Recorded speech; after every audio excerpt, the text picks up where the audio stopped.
majority of those thinking about it to break that's the Alex, you want to start? All right. Hi, can everybody hear me? Excellent. So I want to welcome you to this event, which is part of our election series organized in conjunction with the School of International Service, the Transatlantic Policy Center. Do check out all our other SIS events on our newsfeed, on our website, and please do sign up because then you'll get automatic information. And so obviously, I'm Michelle Egan. I'm a faculty member in SIS, and it's my pleasure to be the moderator today. A federal election was held, obviously, in Germany, and we're all here interested on the 23rd of February to elect those 630 members of the 21st Bundestag. So originally, this would have been a much later election. So as a snap election, basically because of the dysfunction of the traffic coalition composed of the SPD, FDP, and Greens. And so as the FDP triggers this early election out of desperation of its sinking poll numbers, Germany faces a tremendous amount of economic and security challenges. So our focus today is on both the domestic and international implications of the German election. Obviously, we are out front here because the election has just happened. But we are going to look at three things: the electoral results and the discussion about the possible new government composition, the outlook of the economy. This economy struggles in terms of its dependence on exports. It's going to possibly face American tariffs, and its economy has shrunk for 2 years in a row. So we're going to look at the economic challenges in Germany, and then the foreign policy challenges, the impact on the EU, transatlantic relations, and as Berlin thinks about its new coalition and government, what does this mean for German foreign and security policy vis-a-vis China and Russia? So my panelists today are going to provide some insightful commentary, and I'm going to give my personal bios. So my colleague here is Professor Steve Sylvia, and he is an absolute expert in German politics. He researches comparative labor employment relations, comparative economic policy, with a focus on Germany and the United States. He has 2 outstanding books in this area. He regularly appears on German and English language media. Many of you know him from teaching international economics, but he also is very much keyed in with domestic German politics. Professor Garrett Martin is co-director of the Transatlantic Policy Center with expertise on transatlantic relations and European politics, with a specific focus on European security and a keen observer of French politics. He's published a number of articles and op-eds on European security, NATO, and is a frequent commentator in the media. And a warm welcome to my colleague on the right, Professor Karen Johnson, who we're welcoming back to SIS. She is the research director at Women in International Security, and she is an adjunct professor at American University in Maryland. She was previously in the U.S. Department of State as a Franklin Fellow in the Bureau of Conflict and Stabilization, focusing on the Bureau's security sector portfolio and stabilization. She has also written on German policy decision making and the politics of military intervention, U.S. and transatlantic foreign and defense policy. So we have 3 experts on all sorts of different levels of Europe here. And so with that introduction, I'm going to ask each of you a question. So Steve, I want to ask you the first question. Can you take us through the results? What party did well and what party lost ground? Sure. Thanks, Michelle, for doing this. And thank you, Garrett. I think your election series has been an excellent contribution to SIS. And so I put some slides together quickly. Basically, I just pillaged the German media. So things are in German. So, but I think they're clear enough. Even if you don't know German, you should be should be fine. So, so this is the results. These are the distribution of seats. And when you look at it, German politics is run by colors. And so it's important to know that black is the two Christian Democratic parties, the Christian Democratic Union and the Christian Social Union. The Christian Social Union is just for Bavaria. The light blue is the Alternative for Germany party. The red is the Social Democratic Party, the SPD. Greens are green. Lately, people have been using a magenta for the left party. And the last one is this Danish party, which is in the constitution that they essentially get a seat so long as one person votes for it. So they have one seat. Now, if you look, there are two things to draw out of this based on the election result. Well, three things I would say. One, the Christian parties, which are typically in German called the Union, because they're the last word in their name is union. So if you look at the union, they won by far the largest number of seats. But then the second thing to note is that the far right Alternative for Germany party, they won the second most number of seats. So, and this, they double, I'll show another slide that will show the difference. And then the Social Democratic Party won the third most. Now, you can see over on the side here, you need 316 seats for a majority. If you add the Christian Democratic seats and the Social Democratic seats, you get to 328, which is a 12-seat majority. It's something that is tight, but it's not unprecedented in Germany. And German majorities tend to be stable. If we look at who won and who lost, you can see that the Alternative for Germany party won, it advanced more than any other. It increased by 10 percentage points. And top 20%. The Christian Democratic parties made modest gains. The two big losers you can see here, and they are the Social Democratic Party and the Free Democratic Party, which is a laissez-faire, business-oriented party that they fell so far. They did not meet the 5% hurdle, so they will not be in the Bundestag. Now, I think it's a useful thing to see the long run results from the beginning of the Federal Republic, to see the decline of the two dominant parties, historically dominant parties, the Christian parties and the Social Democratic Party, that they have formed the center of German politics and that they've taken a smaller and smaller share of the vote. And you can see beginning in the 70s and 80s, the proliferation of parties with all the new colors there. And so this expansion of the number of parties makes it harder and harder to find a majority, particularly when the core at this point, as far as number of seats, they have fewer than 2/3 of the seats in the Bundestag. And there are some things that you do need 2/3 for, not too many, but there are some things like the change of the German Constitution. Probably many of you have heard the story of this new party, the Bundessache Wagenknecht Party, which was a breakaway party from the left party, and that in this election they got 4.972% of the vote. There's no rounding up in German politics.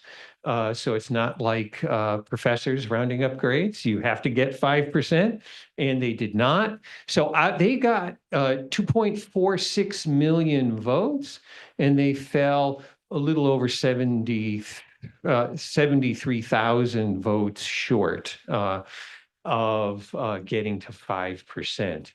Now, one last thing, which is worth noting, in Germany, you vote for a federal election, you vote twice.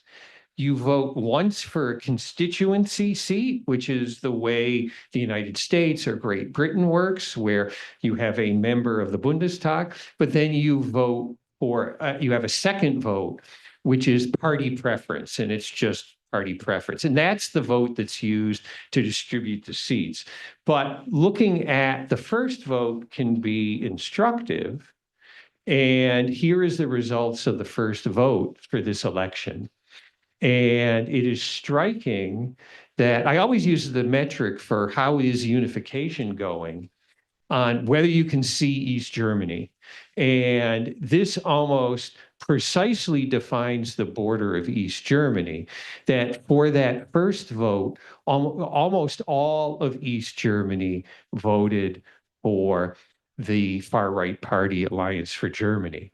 You only have this small black spot you can see below Berlin, which is Potsdam.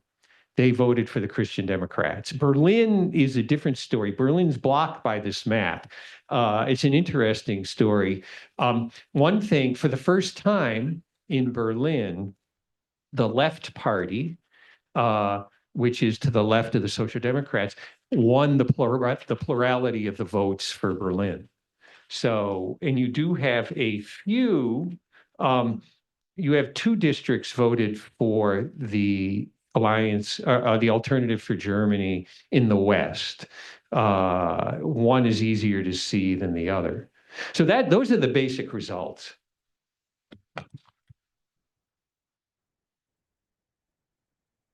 Fantastic. Okay, good.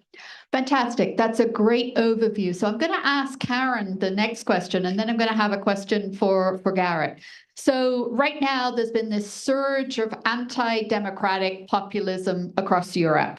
So what we really want to know is who is voting for the AfD? And then the second question I have, is Germany normal? Is Germany normal now, given the surge of right-wing populism in Europe?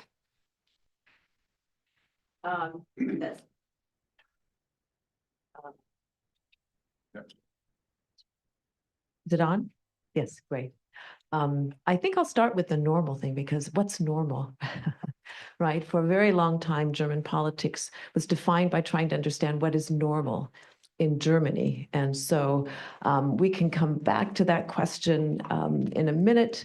But I wanted to do two things. I wanted to just look at where the votes moved, right, relative to each political party, so that you can see, some of them lost votes, others gained votes. And then I'm going to go through why the Alternative for Germany was so successful.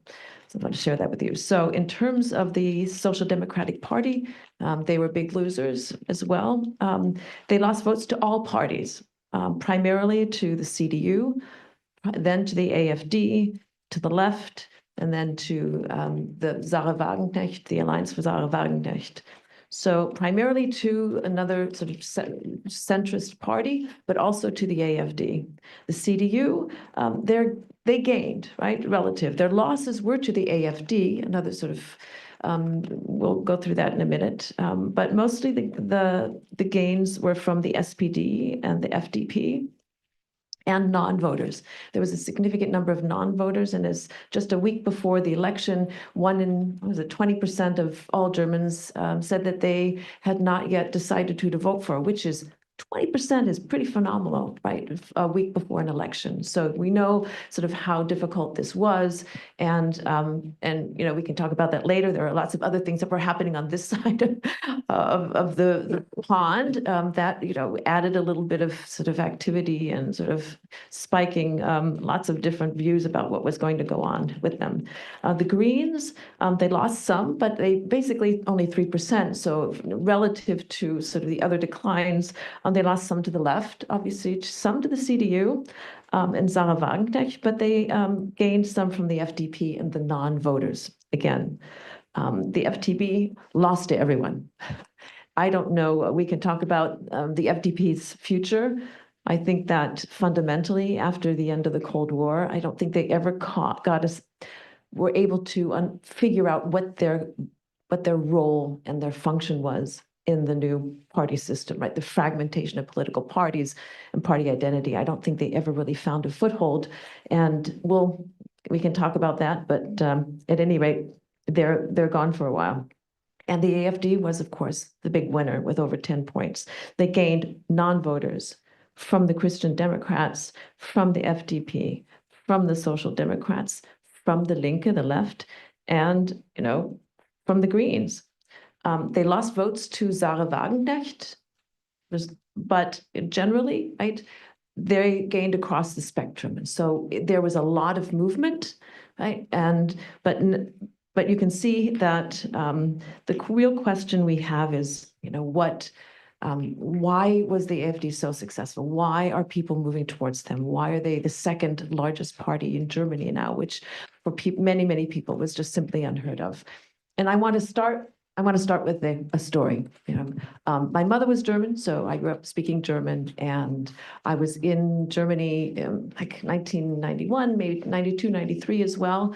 But I had been invited to accompany a friend of mine to East Berlin to a family, and they, in their little garden, the Schrebergarten, right out in their garden. It was a lovely summer day, and my experience there, I think, shaped. It was indicative of just what the East Germans were going through. The mother was very nice. She had spent 20 years as a teacher, but for her, unification meant that her certification as a teacher and her experience as a teacher meant really nothing, right? She had to go through teacher certification for 2 years in order for her to actually become a teacher and teach at the high school that she was teaching at. So that was her experience with losing her job, having to be recertified, having to go, even though all that experience. But she was able to adapt and essentially had a stable job. The husband, on the other hand, was a Communist Party sort of bureaucrat whose job was to accompany East German cultural groups, singers, bands, and things to the West. So you had to be a very loyal party member, right? He was able to go into the West, and this man, he did not come out to greet me. He refused to see me. We were having coffee and kuchen in the garden. Again, it was too much for him because at the age of 53 or 54, his job career was over, right? He was not going to get a job in his profession. And it was, I think, just too much for him.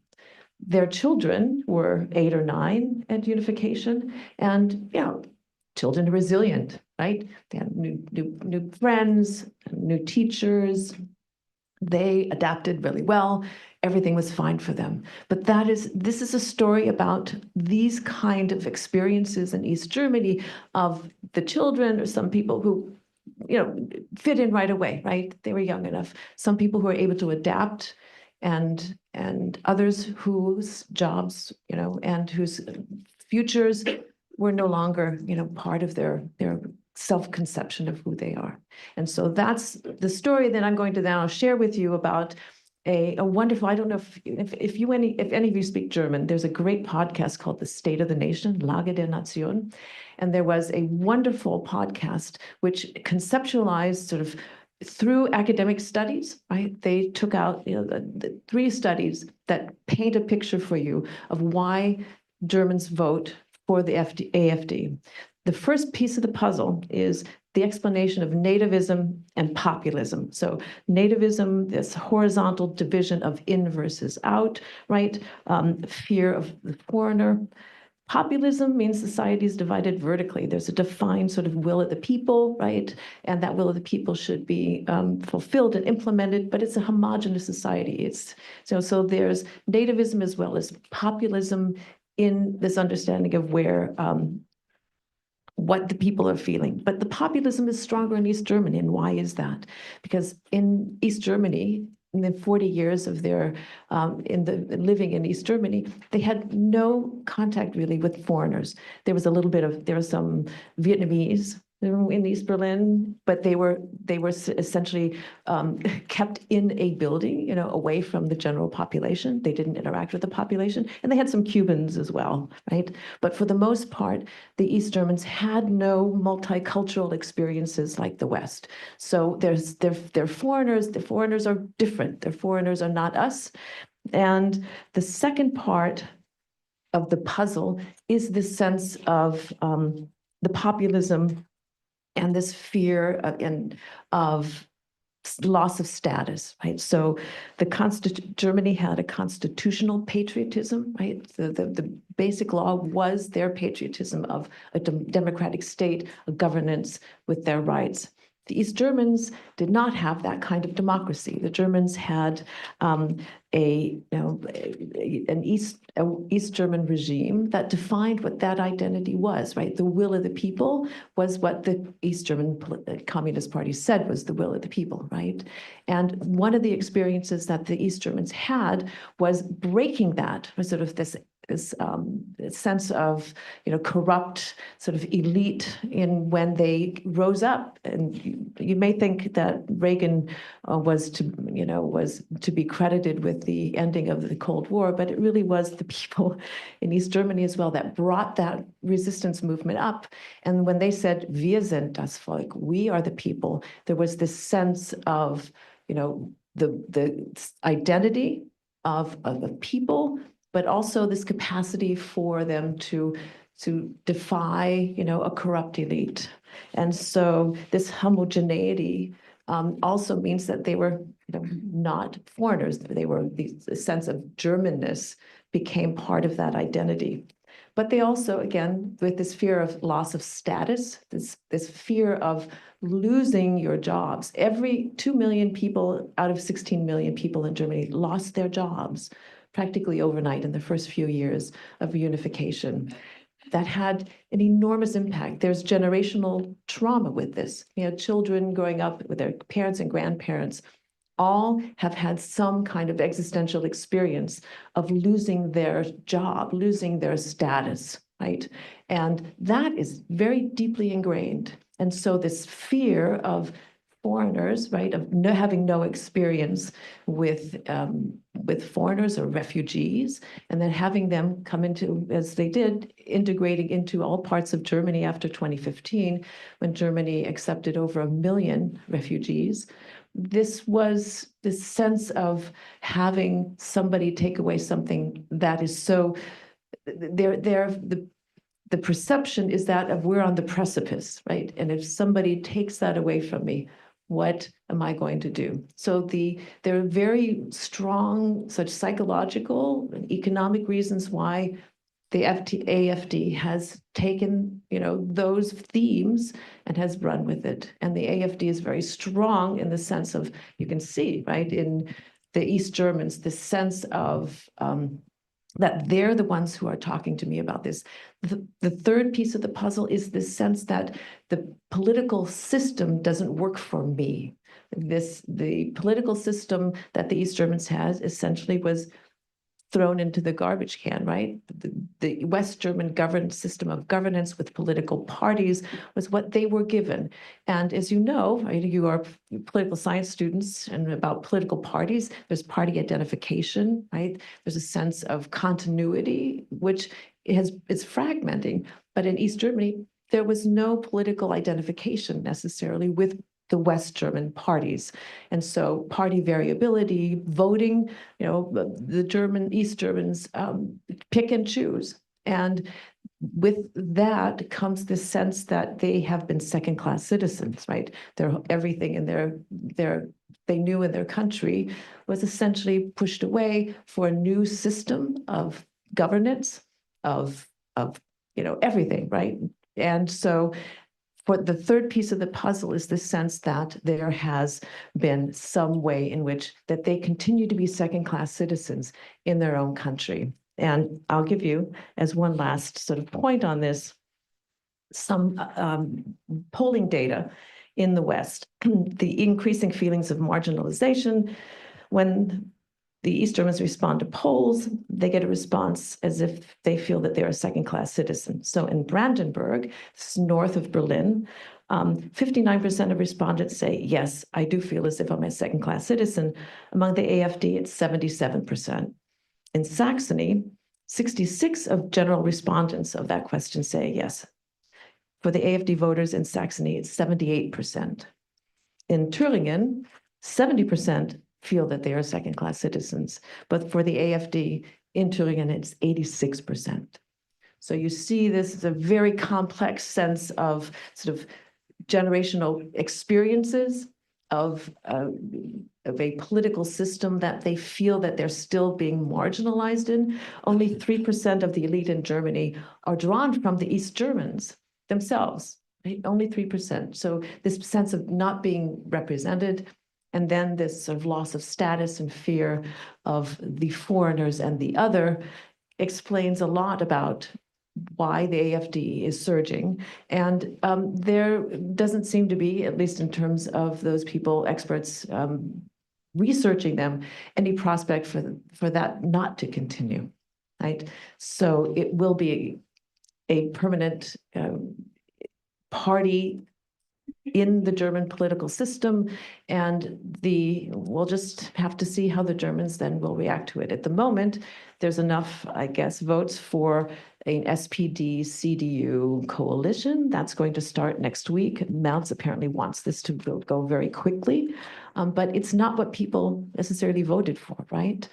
The centrist parties, you see the voting increases coming at the ends, right? It's sort of at the extremist parties, at the smaller, both right and left gained votes. So there's this, this constant shifting in the political landscape. And so I think, there's so much we can talk about on foreign policy and everything. And then there's a lot of things we still don't know. And a lot of things we can't really talk about that much until we see how this progresses. But this is an incredible time for you to be studying, for all of us to be looking at this, because a lot is at stake, and we are going to talk about more of that later.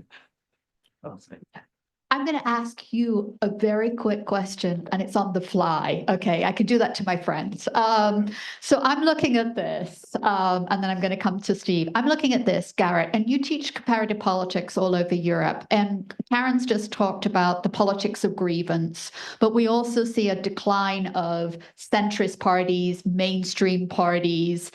Again, I'm going to go back to the point. Does this look normal to you? You're a French scholar. You've studied the UK. I wonder if you'd sort of make a comment about, is this, everybody talks about the proliferation of parties and how difficult it is. I'm going to ask you about coalitions, but that's not unique to Germany. So do you want to say anything about that? Sure. The compound words are not normal to me still. Like I'm not even going to try. But I should mention too, a side note that my bio says I'm an expert in European security, but I'm going to edit it to say I'm an expert now in European insecurity. That seems to be far more appropriate for the times we're living in. So it's funny, Michelle. Maybe we share an office, and maybe our minds are sort of syncing. But I was thinking exactly the same. This is a European story. What we're seeing here. And thank you, Steve, for putting this, because I think this speaks very powerfully to something that we're seeing, that post-1945 Western European countries, where generally you had the two parties of government. It would go from one to the other. Sometimes there would be CDU, sometimes there would be SPD. You could do the same story in France. Sometimes there were the Gaullists, sometimes the Socialists. Yeah, generally the Gaulists. Same in Italy, in Ireland. In Ireland's weird. Fianna Fáil, Fine Gael are kind of the same. It's just a civil war, a legacy. But there was sort of an idea that those two parties, the two dominant center-right, center-left, generally captured a significant percentage. They could govern. They would easily have majorities, and there was strong party identification. People generally were loyal. If they were a member of trade union, they had a steady job, they voted for the left. Small employers probably went to the same church and then voted for the Christian Democrats. That element has disappeared. Okay, and that has clearly, and you can see it on the graph, and it's a European story. The parties of government have fractured. They remain, but they cannot capture anywhere near the same amount of support. Voters are much more volatile. They shop around. There's significant shifts from one party to another. There isn't party loyalty. And that gap has created political space for all kinds of opportunistic parties to try and, attract voters. AfD, second party, was only founded in 2013. Okay, and rapidly, even in 2017, they still, we need to remember in 2017, I think they had about 12 or 13%. So they are now durably implanted in the German political landscape. But that happened very quickly.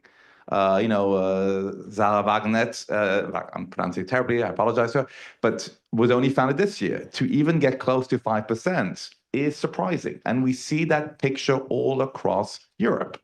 In France, Macron's party came out of nowhere, captured the presidency. So that is also, I think, a remarkably different story. And the fragmentation in European politics, the attachment to this or the connection it makes governing that much more difficult. If you have to have 2 or 3 heterogeneous political parties and try to form a coalition, we saw what happened to Olaf Scholz. It was not pretty. The internal divides were a big part of why the coalition was so unpopular. I think there is an element in German politics that maybe is a bit different, that's maybe a little bit distinct. The fact that, Angela Merkel was in power for 16 years, but 12 of those 16 was a grand coalition. That is still a remarkable element. Try to imagine Democrats and Republicans being in a grand coalition. That would be strange today. But in Germany, that was the norm. And so, in a way, de facto, the AfD has been the opposition because the two parties of government have collaborated and have been in government for most of those years. So I think that has given space for the AfD, I presume, to present itself as the main opposition. They're very different in their views. Their style of politics also is more abrasive, more coarse. That's very different than the more normal, demure German style of politics. And so that also, I think, has been an issue. Its stability of German politics, in a way, has been used by the AfD to push itself forward. Now, I think there's still pushback. I think the question is, what is the ceiling? In a way, Germany now is in line with the rest of Europe, where we have consistently about 20 to 25% has been captured by the far right, and has been quite consistently so. And so I think it raises very difficult questions, because for the moment you have a cordon sanitaire, you have a sort of a type that you don't want to play ball with the AfD, but that perpetuates the idea that we are victimized, that it's not fair, that we have a large number of people who are not essentially able to be represented. And so that's a real quandary. What do you do? Because they can essentially stay on the sidelines, criticize, have no governmental responsibility. That leads me into your question that I wanted to ask you. So the what next? Now we've got to build a coalition. We have this, a much more plurality of parties. And so I wondered if you could sort of give us a sense that what will be the expected outcome? What do you think the coalition will look like? And I wanted to sort of pick up something that Garrett said, and that's the AfD was founded in 2013. But if I'm correct, the AfD was founded for a different purpose. And I think we tend to forget that now, because Elon Musk is out there, the radical right is out there, but it had a very different, and I'd like you to sort of give the audience a sense that it was a different purpose, a different set of actors. And what it reminds me of is the original Brexit party in the UK that was found not for anti-immigration and nativism, but it was found to leave the EU. So I wondered if you could bring up the coalition, the dynamics of that, and then tell us something about the AfD. Sure. This is going to be a relatively simple negotiation compared to the previous one that had 3 parties, for 2 reasons. One, there is a clear mandate for Friedrich Merz that he is clearly as you took a look at number of votes, number of seats, he clearly is the leader of the dominant party at the moment. I think also the SPD, the Social Democrats, has certainly been chastened by the experience that they've had, and they need to find footing.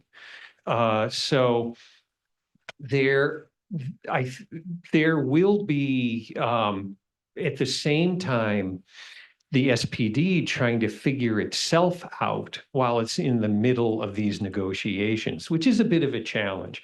In many ways, the SPD has suffered from being in government for too long, and it's been in government now for 12 years, and that the prospect of 4 more means that it hasn't had the opportunity to step outside of government and really rethink where the party will place its emphasis. And now that it's back in government, it's a challenge. And, there's one thing that this does remind me of. It reminds me of Austria about 40 years ago, when, regardless of the election, you had the Christian Democratic Party or the Social Democratic Party be the top party. They would alternate on that. They would alternate on chancellors. And it was really frustrating for people who wanted large change in Austria, because no matter how they voted, they got the same result. There's a risk of that's already what's happening in Germany, and is part of the explanation for why the AfD has done well. And it's also a risk for the Social Democratic Party. The Social Democratic Party got its worst results since 1890. As far as a share of the vote, when in 1890 was the first election after Prince Otto von Bismarck, when the law that Bismarck put in banning socialist parties was removed. So that's not a good result. And the SPD really needs to sort itself out. However, I do think there will be a coalition agreement, because whenever you talk to anybody who is an SPD member, they will say the SPD has always been the party of social and political responsibility throughout the history of Germany. When things were, really in a desperate situation immediately after the First World War, it was the Social Democrats who stepped up and pulled things together to get the Weimar Republic. After the Second World War, again, the Social Democrats always expressed responsibility. So it's part of the image that if the choice is political chaos and making an opening for the AfD, or sucking it up and joining the government, that they will suck it up and join the government. It is worth noting that any coalition agreement that must be submitted to the members of the SPD. So getting something that a majority of the membership will vote for is something that the SPD negotiators will constantly remind Friedrich Merz about. So it does give them some leverage. But it is, so, coalition agreements in Germany are contracts. They are written out. They typically exceed 100 pages, and they really do spell out what the government is going to do. So trying to hammer one of those out in 8 weeks would be fast for German politics. The last one with the 3-party agreement took 6 months. They typically don't take that long. They typically take 3 months. But Friedrich Merz has made the argument, given what's going on, particularly in foreign policy and the stagnation of the economy, means that Germany must act fast. So those are the dynamics. The SPD, it's most likely that Lars Klingbeil will rise to a prominent position. Klingbeil has been co-chair of the party, and he's expressed an interest in becoming the head of the parliamentary party and would be the lead negotiator in this process. Beyond that, by far the most popular German politician is not Friedrich Merz.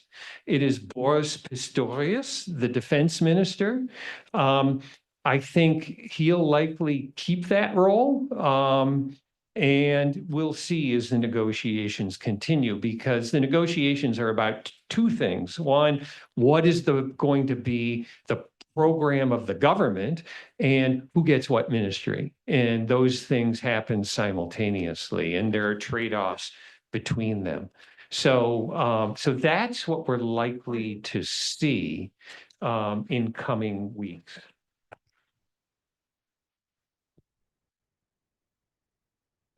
Very, very helpful, and very, very helpful. Should I do one more round of questions and then open it up for the audience? So I'm going to put you all on the spot a little bit and ask you to choose one so I can open it up to audiences. If you were going to think about challenges facing Germany right now, whether it's domestic or foreign, to put in this contract of 100 pages, what would be the most pressing challenge for Germany? I'm going to start with Karen. I'm going to address all of you to do that. But if you had to do one, and you had to put, a 100-page document, distribute the program, talk about who gets what in terms of the ministry, which will matter. Which will matter in terms of the focus of those particular ministries, whether it's climate, whether it's Ukraine, whether it's defense spending. What's the challenge? I'll give you, I think, a two-step. I think the very first thing, which has to be reflected in however many pages, they promise not to do 300 to 400 pages, right? They're going to do something a little smaller. The challenge is that they have to show through whatever choices they make, both in the agreement and in the ministers, that they are going to be able to, handlungsfähig, what's that? To be able to govern, right? To be able to govern and to be a credible governant. And that's the credibility of the government is really at stake here. I mean, Steve can tell you a great deal about what, the economic fears, about what experts say about that. That's going to be important. But because I study foreign and security policy, I think that one of the most important things will be to look at, because what's happening, obviously, in Ukraine is European security is at stake. And with the President Trump's comments, the real question isn't really just Ukraine, right? If we have a ceasefire, we have some kind of agreement. This is really about European security. And I think in that sense, I think they need to look very quickly at Franco-German defense cooperation and building up a defense industry, because if Friedrich Merz said, as he said this morning, which others can comment more on, that Germany needs to be more independent of the United States, we're going to have to see how they're going to do that. And that's a very big question. Sure. I was thinking the fact that we have a long document, tight deadline, and high stress. Methinks it's ripe for ChatGPT version of a German. I would make sure that we check that there is human involvement in the writing there. So I think, I think the biggest challenge, and maybe I'll take even a step back, because if you think about what were the core pillars of sort of the German model post 1990 and reunification, it was essentially an idea that, of course, the transatlantic partnership was vital. There was a core pillar of security and identity, a core sense also of European integration and the Franco-German reconciliation, and then an idea that trade, you could change through engagement, that it was important to keep commercial ties with Russia, with China, because of course you would get cheap gas. That was also important for your economic model. And the world was open to trade, which is, of course, Germany is the export nation. It's fundamentally important. All of those pillars have been somewhat, shaken. And so fundamentally, I think for Germany, rethinking what its model means in the future is going to be absolutely key. What does it mean to be an export nation in a world that's going, back to the past and to mercantilism? Like, what does that mean? What does it mean for Germany, change through engagement in a world of great power competition where might, determines right? I think that's really shaking Germany to its core. And so for me, that's going to be one of the big tests for this German government. Are they prepared to accept the consequences of what they're saying? They talked about Zeitenwende, 3 years ago, but I feel like they said it, but then there was a little bit of reticence to actually deliver on what it implied. Merz has said something very profound, independence from the United States, but what does that mean? And is there preparation to accept the consequences? And I think that's going to be really, really absolutely key, because gone are the days where you can just have a Franco-German agreement in Europe. You're going to have to also rethink leadership within the EU. They tried the Weimar format last week in Paris. But then, of course, there are a number of countries that were not happy that they were not invited to the big kids table. So figuring out what is the right format for Europe to make key decisions about security guarantees, and how can Germany play a constructive role in this? Yeah, I may abuse this. I'm going to say two things. Some of them are going to be repetitive. But I think Ukraine is going to be essential, and that Merz is a committed Atlanticist, but he's also a committed Europeanist. And the big decision is going to be, are the Europeans going to support Ukraine? Would they support Ukraine in the face of the United States cutting off Ukraine? And I think, Scholz waffled largely because of his party and himself. And Merz has much more of an instinct to commit to Ukraine. And I think we will see a very close Franco-German relationship now, because Macron is largely in the same place. And Macron does not have much time to act. And so the idea of pulling together, although the first run didn't work, pulling together France, Germany, Britain. Starmer wants to be involved. And perhaps even Italy. I think you could do it. And definitely Poland. And with those five, the idea of at least an immediate support of Ukraine, that if Ukraine wishes that there can be no peace treaty without Ukraine's agreement, and if Ukraine wishes to continue to fight, we will continue to support them. And a big sign will be, will Merz, given a government with the Social Democrats, will he be able to send Taurus missiles to Ukraine? And because these are longer range cruise missiles, and my guess is that's one of the first things he's going to do, send a message not just to Putin but to Trump. So this is the thing where I think we will see decisive breaks. I think this is what independence is about. And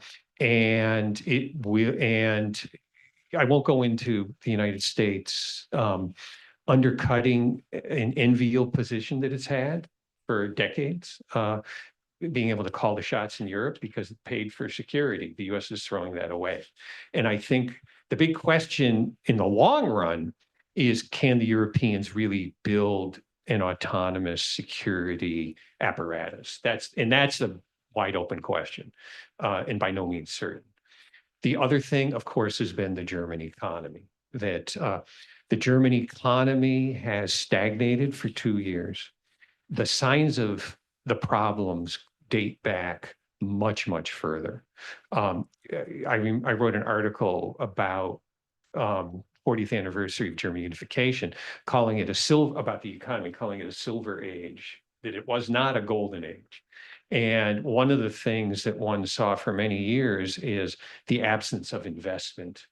The part of the silver age is also the demographic decline. And Germany looks an awful lot like Japan in terms of stagnation. Some resilience underneath, but stagnation in the front. And then in recent years, unemployment has remained low, but like the pillars that supported the German economy have been falling out one by one. And there are three pillars that I can think of. One was Germany's environmental transition to get to lower environmental output depended ultimately on cheap Russian natural gas. And the Germans never thought the Russians would sacrifice that source of hard currency. We know they have. And so Germany went from having below European average energy cost to above European average energy cost. And that has really hit particularly the core of the German economy, chemicals and metalworking. And along with that, the transition, I'll say the second one, that is China. That Germany for 20 years profited from providing China with the machine tools that it needed in order to be the workshop of the world. Well, during that period, the Chinese increasingly figured out how to make their own machine tools. And the other thing is Germany provided luxury goods to China. And Chinese have been getting better and better in that. So the threat of electric vehicles to the core of the German economy, the automotive sector, has been deep. And we don't feel it as much here because we've sealed ourselves off. But in Europe, you have had penetration of EVs from China. And the implications of the transition to EVs, you need many fewer workers to make a car. And so that's a challenge as well. And the third leg on the stool for the German economy is an open world economy. And Donald Trump is a tremendous threat to that open world economy. Germany exports the equivalent of 80% of its gross domestic product. Much of it is to Europe, but that threat of a protectionist world is the third thing that will knock a leg out from the German economy. So what can Merz do? This is the thing. If I'm right that Merz is going to be more confrontational with Russia, they aren't going to resume getting cheap imports. China, that's not going to be easy to reverse. And I don't think Donald Trump is going to be easy to reverse as well. So I think trying to revive the German economy is a challenge. People point to red tape and bureaucracy. I don't think that's going to move very much because within the context of a declining population, Germany is not an attractive place to invest. And I don't think that's going to change very much in coming years. So I do think the economic challenge is going to be the hardest one that Friedrich Merz is going to face. That was an enormous set of challenges. We're going to ask all people who would like to ask a question, please line up and we'll take 2 questions per time and then feel free to address whichever ones that you're interested in. Please identify yourself. We always like to know who is in our audience. Hi, Max Friedman from the History Department. On the question of whether Germany is normal, I couldn't help but think, if you combine, which won't happen, the votes of the CDU, CSU, and the AfD, you get to 49%. And the Republican Party under Trump got 49%. So in a way, it's having if normal means what other countries are doing, I don't think it's normatively normal, but what other countries are doing, it's very much in line with how other societies at this level of industrial development are reacting essentially to fear of migration at a time of all-time high migration. So German voters are reacting, if you will, in a kind of a normal way. And what's abnormal about Germany is that you have a conservative party that is still very reluctant to go all the way to the right, as it has been willing to do in this country. So the continuing particularity of German political culture being so anti-Nazi and so consumed by its collective memory of that time in its history, I think is what still provides some hope that they won't become quite as normal as some of their neighbors, and certainly as the United States. But that by way of leading into my question, which is, It seems to me that the one other element that could make a big difference in Germany's economic and, more broadly speaking, potential to develop itself further, whether it's can they invest in more defense, can they navigate an energy transition that will provide a sustainable alternative to the gas that isn't coming in anymore, and can they then invest in things that people want to buy in perhaps both of those areas and other sectors, and manage the social welfare question and the integration of migrants in a way through state expenditures that might mitigate somewhat the appeal of the AfD. All of that together could be greatly influenced by removing the debt brake, the Schuldenbremse, which is something that Germany has that we don't. And that is, normal families will borrow in order to invest in education and buying a house, and eventually they're going to grow as a result of that. They'll be able to pay it off. Germany can't really borrow to invest in a substantial way because its constitution says that, which leads me to a political question about that I hope you all can answer. Can you envision a coalition of CDU, CSU, SPD as the governing parties, plus in the parliament, that gets them to, if they could get the Greens, that would get them to 413. They need 420 to change the constitution. Could they pick off 7 other people from the other parties and lift the debt brake so they could begin to invest in everything they need to be able to dig themselves out of these various holes they're in? Or will the debt hawks, who are still consumed by the now 100-year-old memory of Weimar inflation, will they, within the CDU, will they stop it? Thanks. So I'd say a couple of things.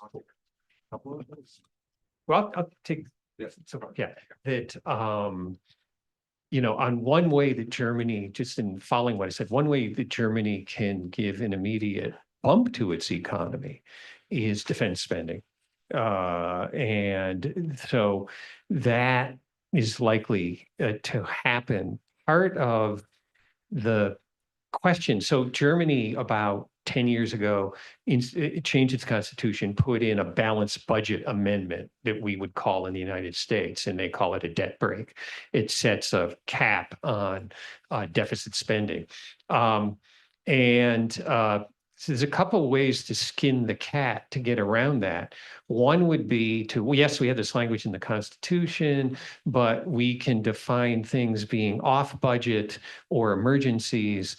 But I do think even without having a more than 2-party coalition, the Merz government would likely be able to get enough Greens, at least, to support a change of the debt brake. The devil would be in the details on what exactly it would be. But I think we are likely to see a relaxation of the debt brake, even perhaps to the point of being able to amend the Constitution. And I think that pretty much covered it. Yeah. My name is Chuck Jones. I'm just a retired English teacher and neighbor who loves coming to AU. So first of all, thank you so much for the graphics. That was startling.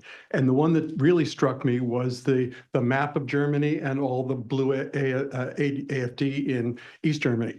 So my question is, how much of this is generational? So you talked about the children of communists, adapting, et cetera. And then also, just I know here there was a lot of support in this last election among young people for Trump. So, what are the generational dynamics like in terms of what we could look forward to in the next 10 years or so? One more so that then we can distribute the questions, please. Nice to welcome you here.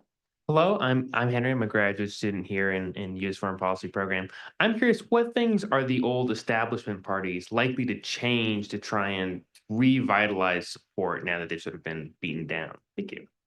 Whichever question. I can take the first one at least, because I think it's striking that if you look at the eye of the support by age, there was a Deutsche Welle article about it. It's actually quite consistent. I mean, they did better with young voters, but not significantly more. And they have cross-generational support, which is interesting because I think there is a generational trauma, but clearly those who are now have been born in a unified Germany, have no memory of it, have either sort of integrated the sort of generational trauma that Karen was talking about, or they've been swayed by other arguments. We see also Again, that's in line with other parts of Europe where we do see young voters are being swayed by populist parties, and that's striking. In a way, it's possible that for them, the idea of it was very clear in the context of the European Parliament election that we had back in June, where in a way, the argument about Europe and Europe being a peace project, Europe being a project that delivers, it doesn't resonate. They've lived for the most part with this idea of peace, at least within their sort of where they reside. And so that argument has just not worked for them. I would say also the map of East Germany is accurate to a T because technically Berlin wasn't part of East Germany at its own status. So even then, it was respected here in the voting. So that was very striking. Yeah, I just want to say a couple things on that. I think it's very important. Because some things we haven't touched on. The youth vote tends to be volatile, and this time is no different. It's interesting what happened on the left, that we had the split of the left party, and we had a long time left party member, Sarah Wagenknecht, create her own party and named it after herself, which is a bit bizarre, but I won't. Anyway, so we have this alliance, Sarah Wagenknecht. And what they did is they maintained a traditional left position on economic and social issues, but they combined it with xenophobia. And it split the party, the left party, but it allowed a bit of a reconceptualization of the left party because the xenophobes left. So, if you asked me 6 months ago, I would say both these parties aren't going to make it. But it was interesting that you had the party co-leader Heidi Reicheneck, who is 36, I think, and she has TikTok channels, and she really made a splash when she made a speech in the Bundestag against Friedrich Merz, in Friedrich Merz's decision to allow for a vote that the AfD would vote for, that was an anti-foreigner vote. And so this really led to a revival of the left party, and they ended up getting, was it 8.8% of the vote this time. So you do get a generational dimension in that regard. But I think what Garrett said is right in terms of it isn't if the old people, it isn't where there's death, there's hope. That if just a generation dies in the East, that things will all be nice. No, it isn't that anymore. Another dimension, a demographic dimension, the flight of young women from east to west was tremendous. They were the ones who could get jobs in the service sector. And so this led to, in some small areas, gender imbalances and really some distortions, which when you get a bunch of young men, angry young men, you usually don't get good outcomes. And so there's an element of that. And, obviously one of the other things we didn't mention is the election 6 months ago was going to be about the economy. And then you had someone who was a Saudi national drive a car into a Christmas market in Magdeburg, and then you had the knife attack in Aschaffenburg from an Afghan who was rejected with asylum. And even the day before the election, you had a Syrian who was rejected with asylum attack a Spaniard in the Holocaust Memorial. So that sort of kept pushing that Merkel's initial in 2015 welcoming culture, just Germans. I mean, it began a year after that happened with the riots that happened on New Year's Day in Cologne. But there was this progressive, there was continuing souring of the decision to allow in migrants and these reminders, which But just one last thing on that, it actually had less of an effect on the vote because once things got locked in with 30% for the Christian Democrats, 20% for AFD, that remained solid for the entire election campaign, even after these attacks happened. So I'll stop there. Do you want to answer? Then we'll take more questions, or you want to chat?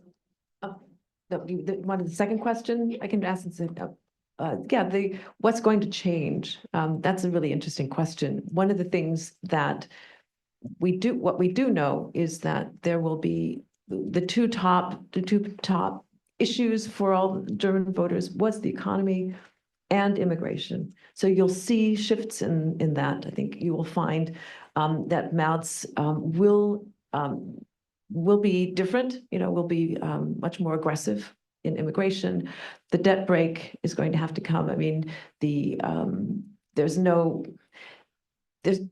again this sense of having to act to create a confidence again in the economy, in business, in consumer demand. I mean, one of the things that other economists talk about is that Germans should just begin buying more, right? That would help the economy in the short term as well. So those are the things that happen with sort of climate change. I think that you will. I don't know whether you will see, reaching the kind of programs and goals that the Greens always wanted. But I don't know how much of a difference, in terms of effect or impact or emphasis on climate change that he'll have. I haven't really seen anything to that effect. Social programs, the SDP is sort of campaigned on maintaining at least the social programs, the social welfare issues. That might not change as much. China. I think China is going to change, that China is related to the trade issues, so that would be issue. And pushing on defense, right? The defense, this is again another issue on the hard power. Will they be able to, there are always trade-offs, right? So the trade-offs is going to be really important and what they will be able to change. I mean, if the emphasis is really on sort of bringing up the economy, more domestic resource, where Mautz is an Atlanticist. He's also a Europeanist, but he also is a Germany first, right? He's the person who has maybe used the word German interests in a way that perhaps hasn't been done very often in the past.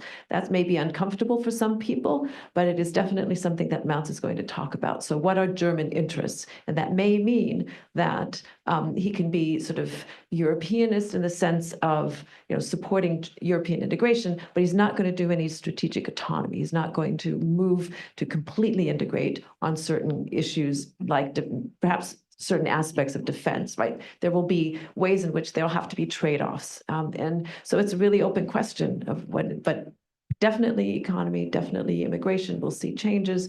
And I think that the whole landscape of these, economic, social, political, sort of security issues, there's going to be trade-offs. And we'll see where the cards fall. I just add nuclear power. I want to, because I know we have 5 people waiting and everybody should get their chance to ask a question. If we could take 3 questions and you could not answer all 3, divide up. I want to make sure everybody, so if I can take 3 questions, I'm being the moderator that I should have been right now.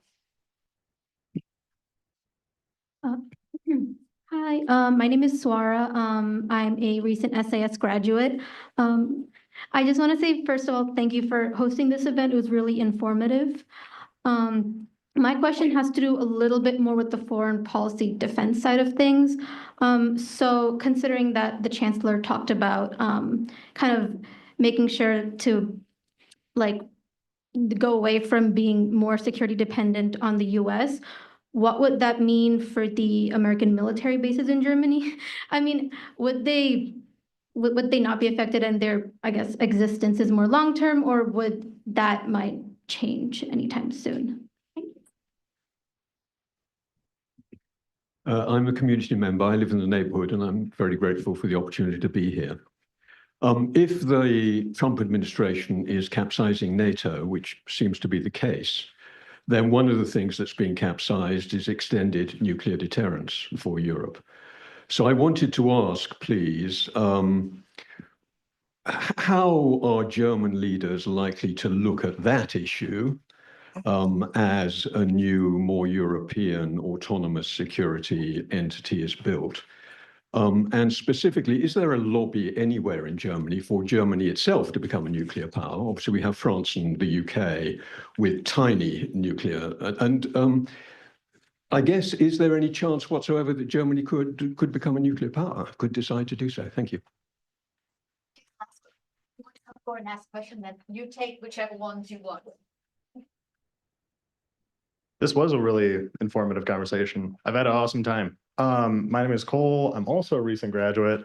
I can't stay away. All the debt that I have in this place, you know, it keeps bringing me back. I wanted to ask, I'm very excited to hear that we're pretty confident that there will be changes in platforms and in policy to address how popular the AfD and other like farther fringe parties are getting. Because that's not a conversation we often have in the United States, is whether or not anything will actually change.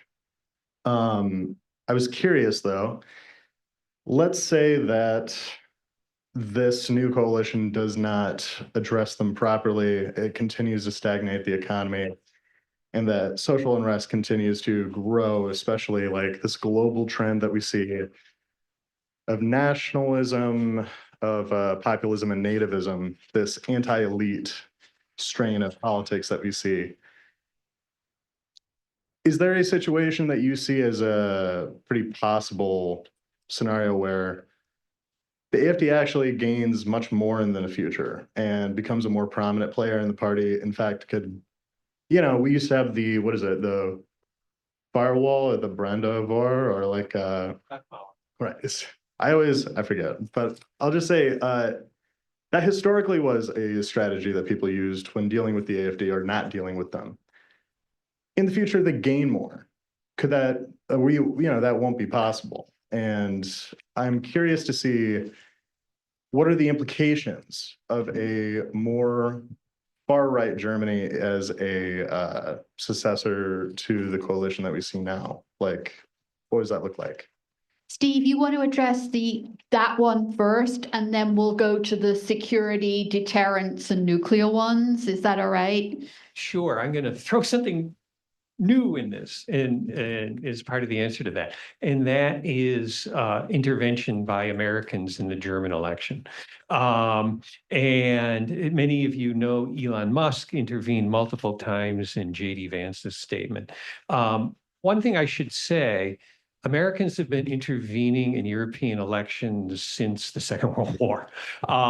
There have been times when we've done it with large suitcases full of money in the 1940s, and there are times we've done it with the CIA. So it's not like we've never done it before, but our intervention has typically been to preserve firewalls. For decades, the United States wanted a firewall against communist parties in France and in Italy, and fought hard to keep those firewalls up. So the idea of what J.D. Vance said about, you're not meeting the needs of your people if you don't talk to 20% of the voters. Not talking to 20% of the voters for decades was the US policy when the voters were voting for communists.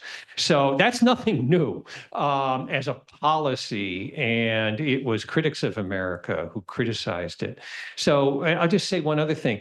On the nuclear issue, I think there will be a debate about starting up nuclear power for energy in Germany, in looking into whether the old reactors could be started up. And Merz has said he wants to invest in fusion. That's more of a vague promise that, everybody knows the story about fusion.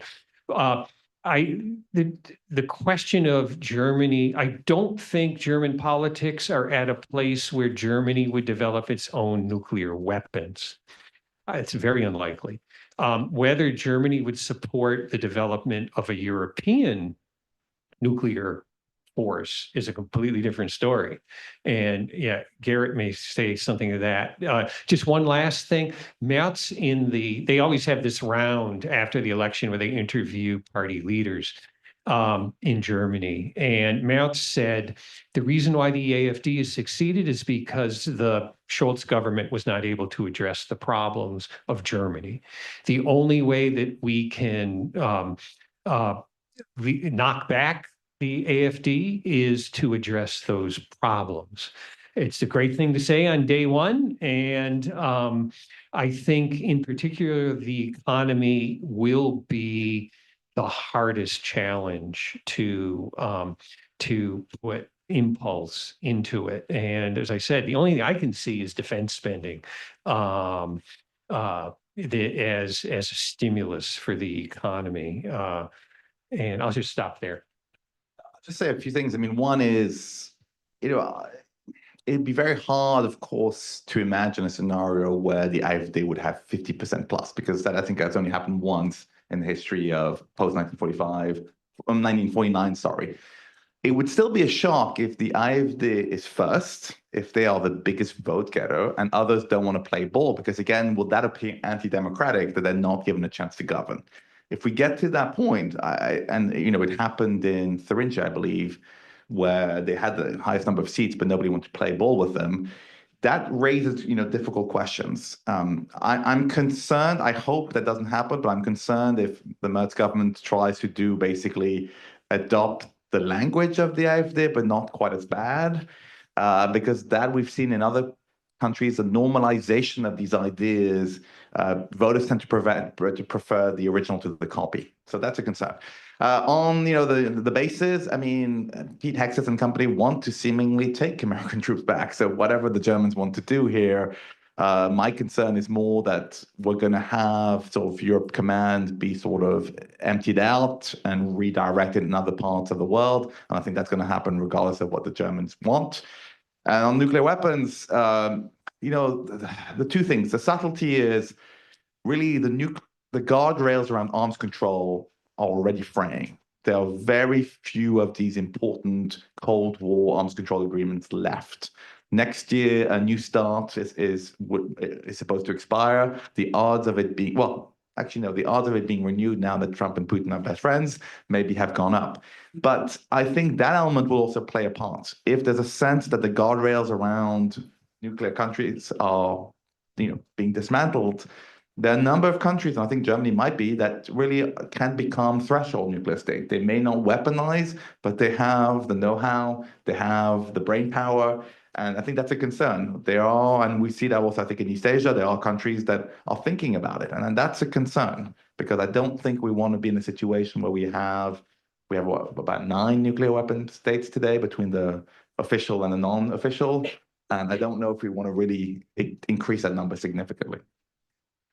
A couple of questions. One to the military bases. I think that I would hope, right, that certain minds, rational minds will prevail, because the German military bases in Germany are not meant, during the Cold War, they stationed, hundreds of thousands of American soldiers. Today, they are used for the extension of American geopolitical power, right, to the Middle East, to Afghanistan. Right? I don't know whether they're going to give up that kind of power extension.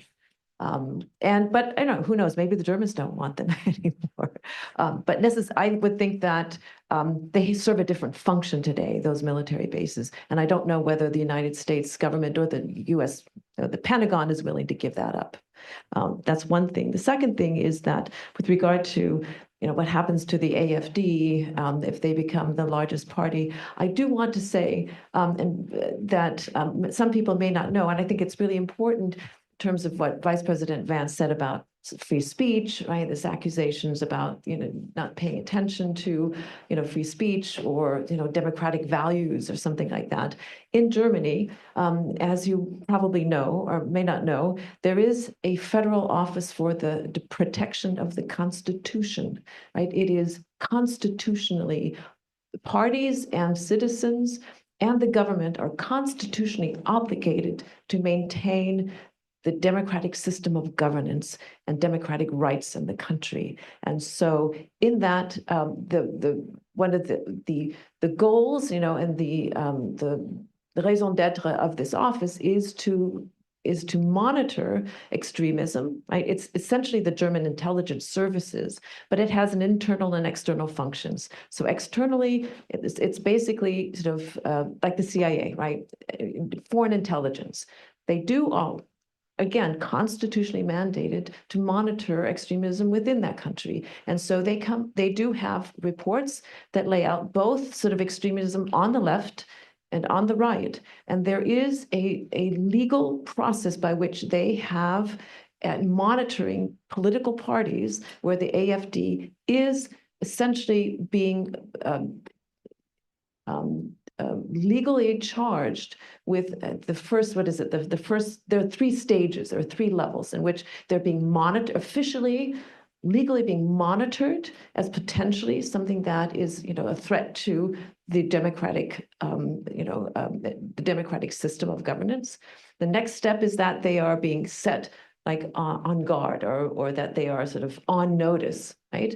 So the AFD generally they had a 1,000-page report like in 2023 that someone actually did publish, that showed, you know, through social media, through speeches, through all these fact-based evidence that shows what the AFD is saying and intends to do. And there are 2 state parties that are on the second level. That is, they're not just being monitored, but they're, you know, the first check box is there in terms of the observation as to whether or not they are anti-democratic or not. So I would hope in the end that at some level, right, the discussion about whether the AFD can be a democratically governed political party also has some constitutional checks that we don't have in our constitution. Oh, there's a lot to say. There's 2, I believe there's 2 people left. So if you could definitely get your questions in, we're running out of time. So I would ask all of you to choose the question, but I definitely want your questions. If you're standing, you politely stand. So please, let's get those questions in. Thank you, everyone. My name is Vladimir Laren. I am a sophomore in SPA's Data Science for Political Science program, and a minor in SAS, and a German student. So what I was wondering is, I think when you look at like the advertising and the messaging that the AFD has been giving, it's very similar more to the like Trumpist right-wing populism. It feels like, I mean, I've literally seen like kind of American sort of memes on their billboards, and like, I think it's not like the French or the Italian sort of historic far-right parties. And then also, obviously, we've seen like Elon Musk supporting AFD. So it's kind of, yeah, and then JD Vance in his speech kind of implies that as well. And so I'm kind of wondering, obviously, also the CDU, they have won, and they're kind of running against America, well, to an extent against America, Germany first. So first of all, I'm just wondering, to what extent do you think that sort of American support or like American influence impacted the election results? Was it positive or negative? And also, how will this impact, like, how will the victory or the second place of the AFD impact the CDU's relation towards Trump and like Trumpism as a whole? And how will, because Trump has congratulated the CDU for winning. So like, it's like, seems like Trump's supporting them, but they're not really supporting them. So yeah. And can we have the final question? The floor is yours. I'll make this very quick. I'm sorry. My question was regarding some international human rights things, right? We've seen recently that Merz, I'm pronouncing his name terribly, invited Benjamin Netanyahu to Germany officially. And this was kind of a change in policy for most European nations. I know that the US has supported recently a lot more of Netanyahu's missions in Palestine. My question is this a shift in the wind for how Europe treats, I guess, because the ICC has charged him officially. Is this a change in the wind for how Europe views international system at large or human rights within that system? Thank you. one domestic policy and one foreign policy. So do you want to start? Because you were last time, and then I will have the foreign policy, and then I will leave Steve with the final one on AFD. Yeah. I'll take the last question very briefly. I don't think that there will be European or wide implications for Matz's invitation. I don't, as you know, Germany has a very special relationship with Israel because of the Holocaust.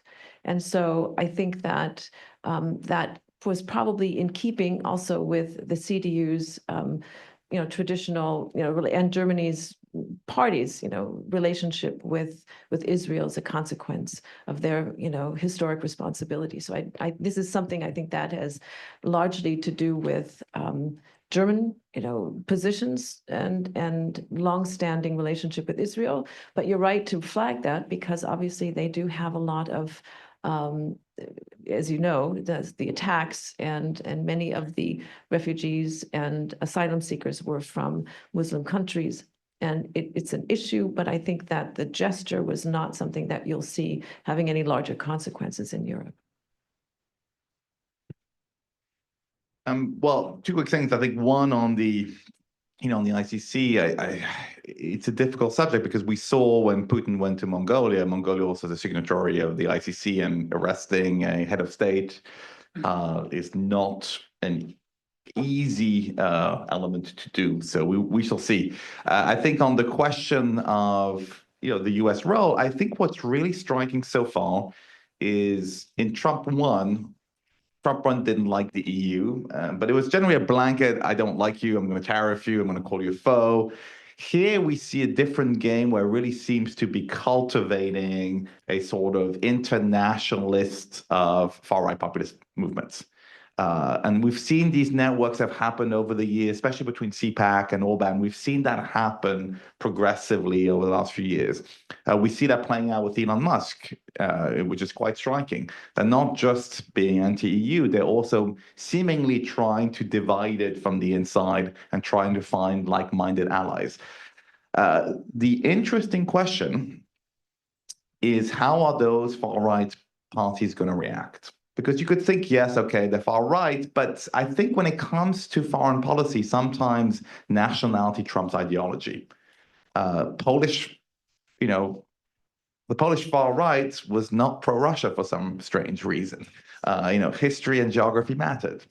One of the rising leaders of the Rassemblement National, the French far right, Jordan Bardella, was supposed to talk at CPAC. He relinquished or didn't do so after Steve Bannon did rather a Nazi salute. So there's going to be costs sometimes for the far right in Europe to cooperate. Giorgia Meloni is in an interesting position too. I mean, she's tried to present herself as a sort of hyphen between Trump and Europe. But, there are divisions within her country, for instance, on attitudes towards Ukraine. Where is she going to side on this? Is she going to follow La Lega and their sort of Putinophile approach? Or is she going to follow like the daughter of Berlusconi, is sort of very pro-Ukraine? So there's an element here where these are going to be choices. It's not going to be just as straightforward for the far-right parties to decide, to determine how to cooperate. And, Elon Musk, sorry to break it to him, not that he cares, not super popular in Europe. Tesla, sales are tanking. So there's also a commercial cost to this. Yeah, on the question of the AFD, just to follow up a bit on something Karen said, it was just recently that the AFD shut down its youth wing because it was so neo-Nazi that they worried about these investigations, so they just shut it down. And there is a long tradition across many parties of the people who are experts with elections cooperating. This goes back decades. James Carville went to Europe in the 1990s, and people who worked with Thatcher came to the U.S.